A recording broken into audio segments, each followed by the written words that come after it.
কিরে আব্দুল্লাহ, দেখ এই জায়গাটায় কত বাতাস, তাই না? অনেক বাতাস লাগছে। এই জায়গায় একটু চল বিশ্রাম নিয়ে নেই। হ্যাঁ আপু, এই জায়গাটায় খুব বাতাস, এই জায়গাটায় বিশ্রাম নিলে খুব ভালো হবে। কিরে আব্দুল্লাহ, তুই টাকা বের করলি কেন? টাকা দিয়ে কি করবি?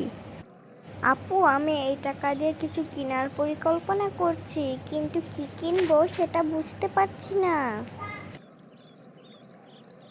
আব্দুল্লাহ, তুমি কি জানো, কোনো কিছু ইখলাসের নির্ভেজালের অন্তর থেকে করলে তা আল্লাহর কাছে খুব মূল্যবান হয়।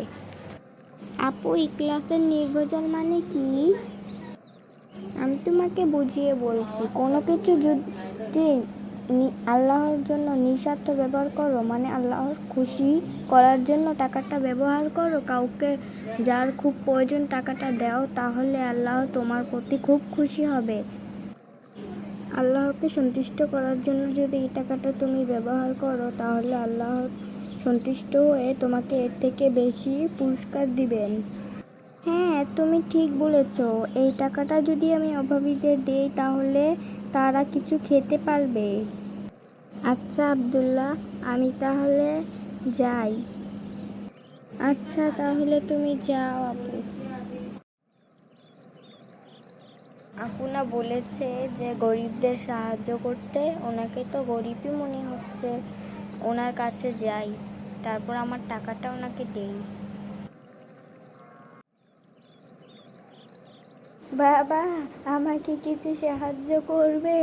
আমি 5 দিন ধরে না খেয়ে আছি, আমি খুব ক্ষুধার্ত। আমি তো বুঝেছি যে আপনি না খেয়ে আছেন, তাই আমি এই টাকাটা আপনাকে দিচ্ছি। আর আপনাকে আমি রেস্টুরেন্টে নিয়ে যাব খাবার খাওয়াতে। চলুন আমার সাথে। চলো তাহলে। এই নিন, খাবারগুলো খেয়ে নিন। আপনি খুব ক্ষুধার্ত নিশ্চয়ই।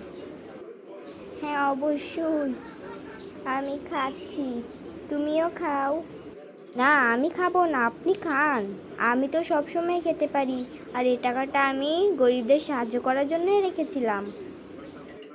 আল্লাহ তোমাকে অনেক ধনী করুক। আমি চাই তুমি অনেক বড় হও, আর অনেক দিন বেঁচে থাকো, এবং আমার মতন অন্যদেরকেও সাহায্য করো। হ্যাঁ অবশ্যই।